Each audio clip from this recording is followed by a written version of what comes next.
मुख्यमंत्री लाडकी बहीण योजनेत नवीन 5 बदल करण्यात आलेले आहेत.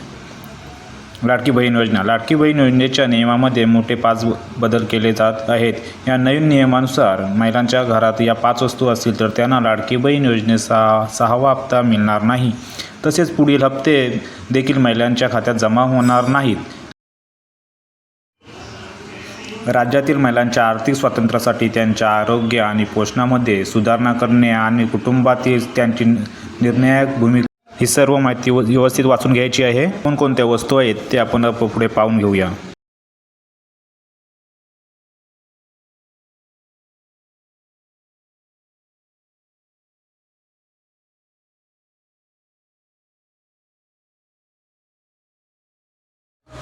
तसेच इतर कोणत्या महिलांना 1500 रुपयापेक्षा कोणती पेन्शन भेटत असेल त्यांनाही याचा लाभ घेता येणार नाही. उदाहरणार्थ संजय गांधी योजना.